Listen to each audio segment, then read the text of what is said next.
আসসালামু আলাইকুম। আজকে কথা বলবো ডাটা ব্রিচ। ডাটা ব্রিচ বলতে আমরা কি বুঝি? ডাটা ব্রিচ বলতে বোঝায় যে আপনার তথ্য বা অন্য যে কারো তথ্য,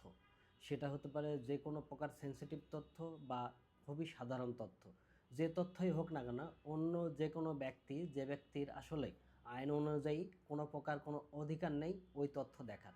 কিন্তু ওই ব্যক্তি যদি আপনার ওই তথ্যগুলো আপনার পারমিশন ছাড়াই বা আপনার অনুমতি ছাড়াই দেখে কোনো ক্রাইম ঘটায় বা ক্রাইম ঘটাতে পারার যথেষ্ট সম্ভাবনা থাকে, সেক্ষেত্রে অবশ্যই ডাটা ব্রিচ হয়ে থাকে। এখন ডাটা ব্রিচ কী কারণে খুবই গুরুত্বপূর্ণ এবং কী কারণে ডাটা ব্রিচ হলে সাথে সাথেই সতর্কতার প্রয়োজন।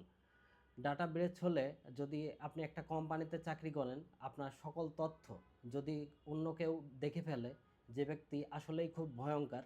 ভয়ঙ্কর বলতে যে আপনার অনেক অনেক ক্ষতি করতে পারে, সেরকম কোনো ব্যক্তি অনুমোদিত না, অর্থাৎ আপনার পারমিশন ছাড়াই যে ব্যক্তি আপনার তথ্যগুলো পেয়ে গেছে, তো সেক্ষেত্রে সে আপনার যে কোনো প্রকার ক্ষতি করে দিতে পারে। যেমন এমন হতে পারে আপনার তথ্যগুলো দিয়ে আপনার মানে মতোই একটা হুবাহু একটা ফেক মানুষ তৈরি করতে পারে কল্পনার মাধ্যমে, যেটা হলো বাস্তবে রূপ ধারণ করার মাধ্যমে সে হলো আপনার অনেক অনেক ক্ষতি করিয়ে দিতে পারে বা আপনাকে এমন পরিস্থিতিতে ফেলতে পারে যেটা আপনার জন্য হয়ে উঠতে পারে খুবই ভয়ানক।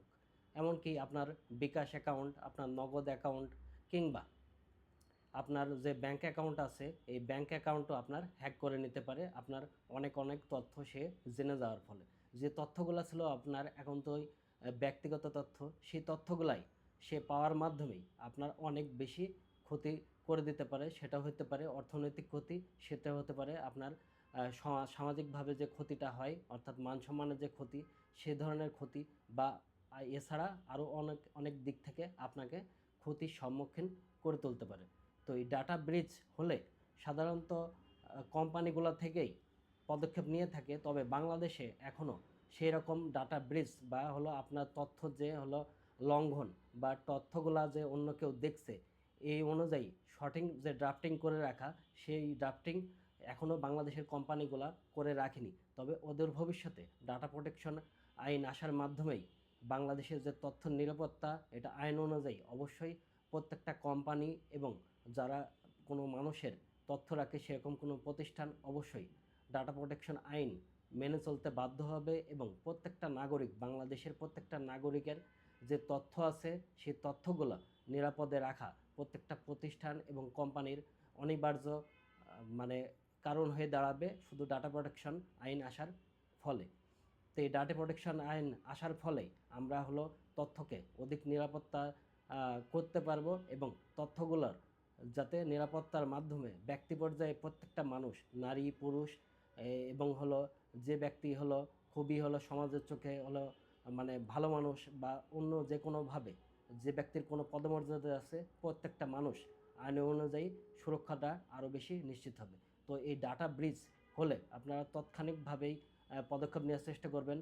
সরকারি যদি কোনো কর্তৃপক্ষ থাকে তাকে অবশ্যই জানানোর চেষ্টা করবেন যে তথ্যগুলা হ্যাকের মাধ্যমে বা হলো অন্য কোনো ব্যক্তি এই তথ্যগুলো হলো জেনে গেছে, যেটা আমাদের অনুমতি দেওয়া ছিল না, ওই ব্যক্তিকে হলো এখনই হলো মানে ধরতে হবে, অথবা এই অনুযায়ী আইন অনুযায়ী পদক্ষেপ নিতে হবে। সে ধরনের আপনার নোটিশ দিতে পারেন খুব দ্রুতই, এবং হলো যারা কর্তৃপক্ষ থাকবে, অর্থাৎ হলো পুলিশ, র্যাব বা অন্য কোনো কর্তৃপক্ষকে আপনারা এই বিষয়টা জানানোর মাধ্যমে আপনারা ডাটা ব্রিচের যে সমাধান সেটা করতে পারেন। তবে সবচেয়ে ডাটা ব্রিচ যাতে না হয় এজন্য ভালো পদক্ষেপ হচ্ছে প্রত্যেকটা কোম্পানি এবং প্রতিষ্ঠানের ডাটা প্রোটেকশন আইন অনুযায়ী নির্ধারিত ডাটা যে পলিসি, এই ডাটা পলিসি করে রাখা, অর্থাৎ ডাটা পলিসি করে রাখার মাধ্যমেই